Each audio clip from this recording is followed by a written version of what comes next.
Hey guys, it's me again. And on this episode, we're gonna hopefully finish up this little dungeon-ism. So kill that guy off. He say, "Please forgive me, master. I'll never do it again. If you spare me, I'll teach you something cool. You'll never beat my brothers." This is actually useful, actually. Unless you punish them in the proper order. The order is 2, 3, 1. 23 is number 1. You think I'm a traitor? Yeah, I think you are a traitor. You just sold out your brothers and your queen. Biggest traitor I've ever seen in my life. So basically, shoot the eyeball. Which is pretty random. So you shoot the eyeball, that opens. We head in here. What you're going to want to do... Navi cries at you some more because she's scared or something. She thinks we don't know how to swim. Even though we're like a perfectly capable 12-year-old kid. But whatever. So you go over here, dive down, and hit this little hidden switch, which will lower the water level so you can get across on that platform. So we head up back up here. Hop up on the platform, don't miss it! Yes! Oh, that was close. Hop right here. You get another Skullta. He's gonna turn around.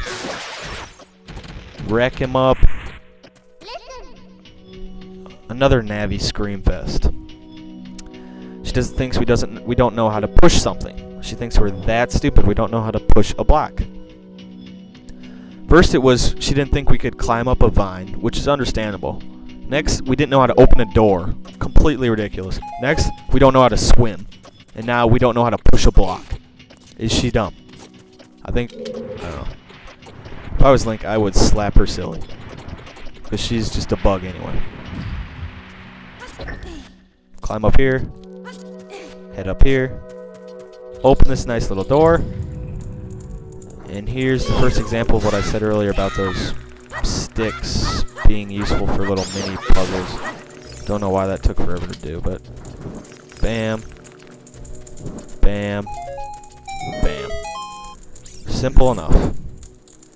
Extinguish your stick quick so you can get it back. Now, this part. You want to be careful not to go... Once I beat this guy, I'll show you.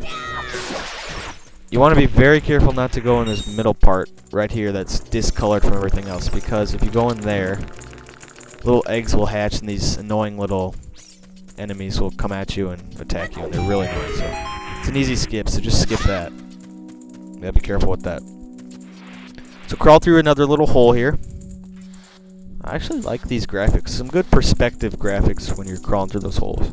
Trying to show off the 3D-ness again, which is something they love doing with this game. So here you don't have to fight those guys, you just have to push this block down. This does two things. It lets you gain access to that fire over there, and if you somehow screw up or you have to quit, you can easily get back to this part of the dungeon. So yeah. So stand... I guess I should get this treasure chest. I don't really remember what's in it. Oh, stupid heart. Whatever. So, light your fire, hop onto the block, up here, do a little link spin, extinguish your fire, fall on down, and now this is where that information that stupid thing gave us comes to use. 23 is number 1, so hit 3 first, then hit 2 first, then Mr. 3, and lastly, Mr. 1. How did you know our secret? How irritating. It's so annoying that I'm gonna reveal the secret of Queen Gamma to you. In order to administer the coup de grace to Queen Gamma, strike her with your sword while she's stunned. Wink, wink, nudge, nudge. Oh, Queenie, sorry about that.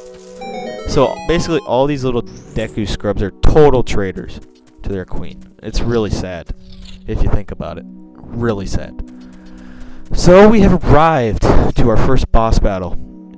Incredibly easy, but if you don't know what to do right off the bat, you could be stuck in here for days. So this is what you gotta do. Once this little cutscene ends, like this, look up, look straight into her eye, and she's like, "Oh no, you didn't."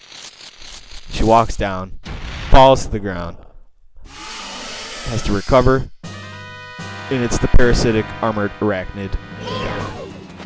Beautiful creature. When she does that, you gotta hit her with your slingshot, slash her like mad with your sword. Pretty soon she's like, oh man, you're done. She thinks she's got us figured out pretty much. Most people are really stupid about this, but she's gonna lay eggs here. And once she turns red like that, all you have to do is go like that. Hold on, let me stun her again. And so those eggs she lays can be so annoying. So you just have to, her eye turns red up there so you can shoot her, not even come close to taking damage, and that's Gamma. That's the first boss battle. Remember when I was little, like 6 or 7, I could never get past this boss. I would get through the whole dungeon in like half a second, but when I would get to this boss, I'd always fail and die. And now, as you can see, I'm a little more skilled as a Zelda player, and I can get through it. So that's that. That's the first dungeon. We're going to head up and experience another one of the many cutscenes in this game that are pretty beautiful. And this one always makes me cry. Enjoy.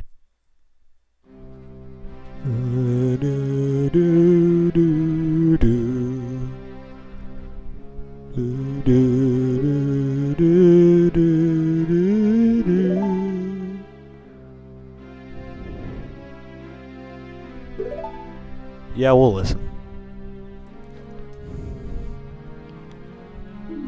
Wicked man of the desert, huh? Oh my. Who is that man? And why is he riding his horse through the fire? It's like something straight out of Pokemon. Evil man. Vile. Those are some pretty harsh words. Divine relic, the Triforce. Remember that word, it comes in handy.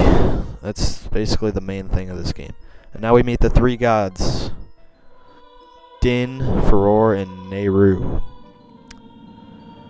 Beautiful little intro here. I love it.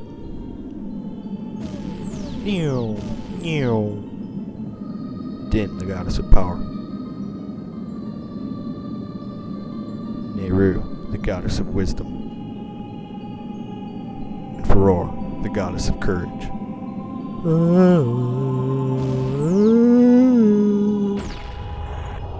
Some random fireball blows up, and the universe is born.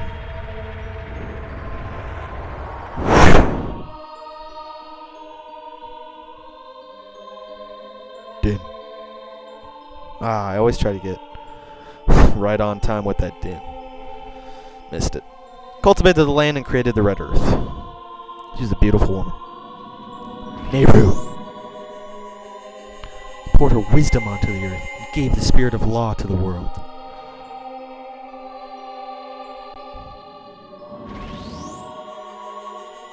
Furore produced all the life forms who would uphold the law. Beautiful stuff. Look at the colors. It's just beautiful. Look at that. Golden goddesses. And they crashed together in some kind of horrible accident. And they apparently were going so fast that their bodies completely melted and welded together into what we have here as the Triforce. So yeah, that is how the Triforce came to be. It's a beautiful story. And I told you, it always gets to me. But this next part that's coming up, oh man, this gets to me. I'm going to be in tears. Watch this. I'm not even going to say a word. Just take it in.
No, dude.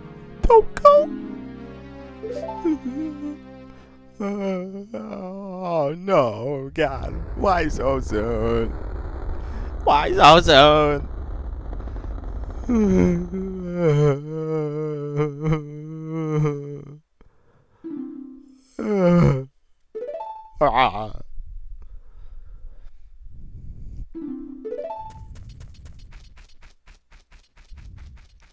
Heavy stuff. Heavy stuff. So, we are back to being able to play the game. Hey, Doug, what did you do? The Great Deku Tree, did he die? How could you do a thing like that? It's all your fault! Screw you, dude. Like, you're gonna say that stuff to me? You don't even have a sword. I could... What the? Where'd he go? He's just gone? I bet he's crying. What a jerk. So yeah, that is that. I think that's going to be it for this episode. In the next episode, we are going to head out into the vast land of Hyrule. It's a beautiful place. I can't wait for you guys to see it. But all that beauty is ruined by some mythical beast that shows up when we first walk out. You'll see it on the next episode, guys. Thanks for watching. See you later.